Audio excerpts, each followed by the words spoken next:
5 years old, and I am very proud. My father has just built the best outhouse in our little village in Ukraine.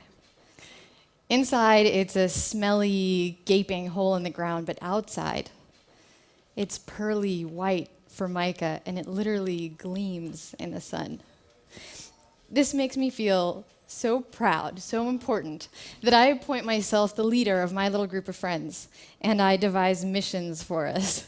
So we prowl from house to house, looking for flies captured in spider webs, and we set them free. 4 years earlier, when I was 1, after the Chernobyl accident, the rain came down black, and my sister's hair fell out in clumps, and I spent 9 months in the hospital. There were no visitors allowed, so my mother bribed a hospital worker, she acquired a nurse's uniform, and she snuck in every night to sit by my side. 5 years later, an unexpected silver lining. Thanks to Chernobyl, we get asylum in the US. I'm 6 years old, and I don't cry when we leave home and we come to America because I expect it to be a place filled with rare and wonderful things like bananas and chocolate and bazooka bubblegum. Bazooka bubblegum with the little cartoon wrappers inside. Bazooka that we'd get once a year in Ukraine, and we'd have to chew one piece for an entire week.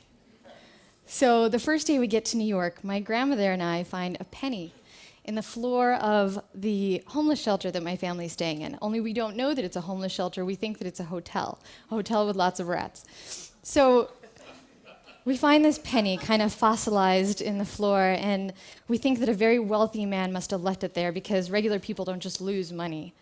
And I hold this penny in the palm of my hand, and it's sticky and rusty, but it feels like I'm holding a fortune. I decide that I'm going to get my very own piece of bazooka bubblegum. And in that moment, I feel like a millionaire. About a year later, I get to feel that way again when we find a bag full of stuffed animals in the trash, and suddenly I have more toys than I've ever had in my whole life. And again, I get that feeling when we get a knock on the door of our apartment in Brooklyn, and my sister and I find a delivery man with a box of pizza that we didn't order. So we take the pizza, our very first pizza, and we devour slice after slice as the delivery man stands there and stares at us from the doorway. And he tells us to pay, but we don't speak English. My mother comes out, and he asks her for money, but she doesn't have enough. She walks 50 blocks to and from work every day just to avoid spending money on bus fare. Then our neighbor pops her head in, and she turns red with rage when she realizes that those immigrants from downstairs have somehow gotten their hands on her pizza. Everyone's upset, but the pizza is delicious. It doesn't hit me until years later just how little we had. On our 10-year anniversary of being in the US, we decided to celebrate by reserving a room at the hotel that we first stayed in when we got to the US. The man at the front desk laughs, and he says, "You can't reserve a room here. This is a homeless shelter." And we were shocked. My husband, Brian, was also homeless as a kid. His family lost everything, and at age 11, he had to live in motels with his dad. Motels that would round up all of their food and keep it hostage until they were able to pay the bill. And one time, when he finally got his box of Frosted Flakes back, it was crawling with roaches. But he did have one thing. He had this shoebox that he carried with him everywhere, containing 9 comic books, 2 G.I. Joes painted to look like Spider-Man, and 5 GoBots, and this was his treasure. This was his own assembly of heroes that kept him from drugs and gangs and from giving up on his dreams. I want to tell you about one more formerly homeless member of our family. This is Scarlett. Once upon a time, Scarlett was used as bait in dog fights. She was tied up and thrown into the ring for other dogs to attack so they'd get more aggressive before the fight.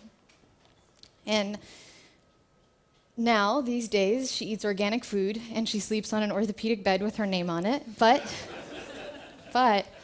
when we pour water for her in her bowl, she still looks up and she wags her tail in gratitude.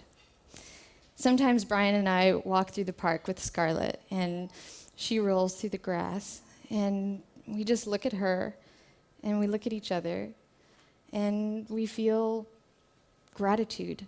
We forget about all of our new middle class frustrations and disappointments, and we feel like millionaires.